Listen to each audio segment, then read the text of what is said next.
જય સ્વામિનારાયણ. તારીખ 26/9/2025 ભાદરવા સુદ પાંચમ શુક્રવાર. સત્સંગમાં પ્રસિદ્ધ ગામ ગણોદમાં મુક્તરાજ દરબાર અભયસિંહજી અને જીભાઈ થઈ ગયા. આ ગણોદ ગામમાં થોડા ખવાસ પરિવારોમાં પણ સત્સંગ.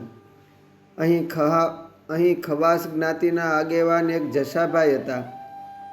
જશાભાઈ એક વખત અઠીભાઈ દરબારની સાથે ગઢપુર મહારાજના દર્શન કરવા ગયા.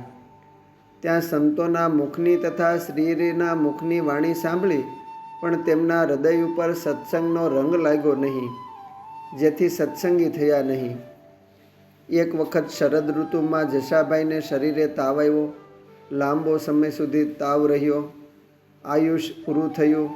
શરીર છોડવાનો સમય થયો. આવે સમયે મહાભયંકર અને ક્રૂર યમના દૂત આવ્યા, મારવા માંડ્યા. જશાભાઈએ ખાટલે સૂતા થકા પોતાના ગુરુને સંભાળ્યા, પણ કાંઈ દેખાણા નહીં, કોઈ વારે આવ્યા નહીં. છેવટે તેમને સ્વામિનારાયણ ભગવાન સાંભળી આવ્યા. તેમનું સ્મરણ થતાં મહારાજે કૃપા કરીને બે સંતોને જશાભાઈ પાસે મોકલ્યા. સંતના દર્શન થવાથી જશાભાઈને શાંતિ થઈ. યમદૂતો એકદમ આઘેરા જઈને ઊભા રહ્યા.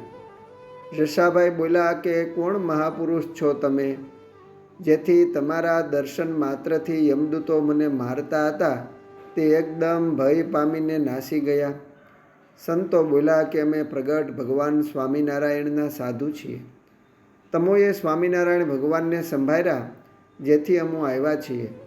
તમારું આયુષ્ય પૂરું થઈ રહ્યું છે, એટલે તમને આ દેહમાંથી કાઢીને બદ્રિકાશ્રમમાં તપ કરવા મૂકીશું.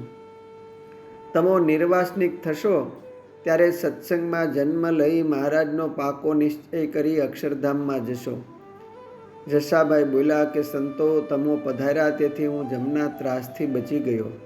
મેં સ્વામિનારાયણ ભગવાનના દર્શન કર્યા છે, પણ હું અભાગ્યો રહ્યો. પણ એ પુણ્ય પ્રતાપથી તમો મારી અંત સમયની ઘડીએ પધાર્યા છો, તો મારા ઉપર દયા કરો. મને 10 વર્ષની આયુષ આપો, તો તેનો આશ્રિત થઈ ભજન કરી અને બધી કાચબ કાઢીને પ્રભુના ધામમાં આવું. આમ તેમની અરજી સાંભળી સંતો બોલ્યા, જશાભાઈ તમે નિર્ભય રહેજો, હવે યમના દૂત નહીં આવે. પરંતુ તમોએ આયુષ્ય વધારવાની વાત કરી તે બાબત અમો શ્રીજી મહારાજને પૂછી આવીએ. એમ કહી બંને સંતો અદૃશ્ય થયા. થોડી જ વારમાં પાછા દર્શન આપ્યા અને કહ્યું કે મહારાજે તમોને 10 વર્ષની આયુષ આપી છે અને તમો સારા સત્સંગી થજો. એમ કહી અદૃશ્ય થયા અને જશાભાઈ ધીરે ધીરે સાજા થયા. એક સમયે ગણોદ ગામના મંદિરે ગોપાળાનંદ સ્વામી, ગુણાતીતાનંદ સ્વામી પધાર્યા હતા. દરબાર અભયસિંહજી અને ગામના કેટલાક ભક્તો બેઠા હતા. સ્વામી મહારાજના મહિમાની વાતો કરતા હતા. તે વખતે લાકડીના ટેકે જશોભાઈ ખવાસ ત્યાં આવ્યા. સિંહાસનમાં વિરાજતા શ્રીજી મહારાજ તથા સદગુરુ સંતોને પગે લાગીને સામે બેઠા. એમને જોઈને ગોપાળાનંદ સ્વામી બોલ્યા, જે જશાભાઈ જમ કેવાક વશમાં? અરે સ્વામી, જમ તો અતિ ભયંકર અને ક્રૂર. તેણે મારા હાડકાં ભાંગી નાખ્યા અને મને યમપુરીમાં લઈ જતા હતા. તેવામાં સ્વામિનારાયણ ભગવાનને મેં સંભાળ્યા, તેથી જમ ભાગી ગયા.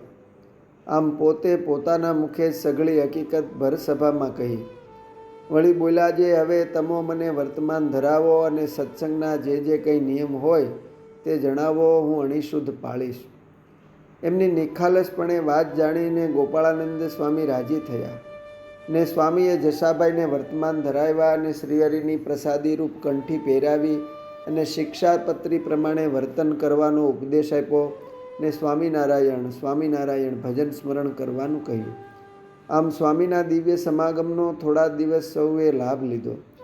જશાભાઈ તો સ્વામીના વચને શિક્ષાપત્રી પ્રમાણે રહી કથા, વાર્તા, ધૂન, કીર્તન, ભજન વગેરે ઉત્સાહપૂર્વક કરતા અને વખતો વખત ગુણાતીતાનંદ સ્વામી પાસેથી મહારાજની વાતો સાંભળી સાચા સત્સંગી થયા. પોતે પણ બીજા આગળ સત્સંગની કેપ ભરેલી વાતો કહેવા માંડ્યા અને 10 વર્ષમાં તો પરમ એકાંતિક ભક્ત થયા. અગાઉથી આપેલ વર મુજબ 10 વર્ષની આવરદા પૂર્ણ થતાં શરીરે થોડો મંદવાડ થયો અને શરીર છોડવાનો સમય થયો. ત્યારે મહારાજે દર્શન દઈને કહ્યું કે તારો દેહ હવે આજથી ત્રીજે દિવસે પડશે, માટે તારે કાંઈ દાન પુણ્ય કરવું હોય તો કરી લેજે. ત્યારે દીકરાને કહ્યું કે આજથી ત્રીજે દિવસે મારે ધામમાં જવું છે, માટે મારી પાછળ જૂનાગઢ મંદિરમાં એક રસોઈ આપજો. નિર્ધારિત સમયે ભગવાન શ્રીહરિ અનંત મુક્તોની સાથે વિમાન લઈને તેડવા આવ્યા. વિમાનનો દિવ્ય પ્રકાશ દેખાયો. જસાભાઈને બોલતા ચાલતા દેહ મુકાવીને વિમાનમાં બેસાડીને લઈ ગયા. ત્યારે માર્ગમાં સિદ્ધિઓનો લોક આવ્યો. તે વખતે જસા ભક્તએ સિદ્ધિઓ સામું જોયું ત્યારે સિદ્ધિ તો તેને ઉપાડીને પોતાના લોકમાં લઈ ગઈ ને મહારાજ તો વિમાન લઈને અક્ષરધામમાં ગયા. તે વખતે જસા ભક્તને પશ્ચાતાપ થયો છે, અરે ભગવાનને મૂકીને હું અહીં ક્યાં આવ્યો, એમ વિચારીને તે ધ્યાનમાં બેસી ગયા. ને તે વખતે સિદ્ધિઓએ ઘણી તાણ કરી પણ સામું જોયું નહીં. ને 5 દિવસ થયા ને ગોપાળાનંદ સ્વામીને સંભાળ્યા એટલે સ્વામીએ તેને દર્શન દીધા અને તેમનું વિઘ્ન ટાળ્યું ને અક્ષરધામના અધિકારી કર્યા. અસ્તુ. જય સ્વામિનારાયણ.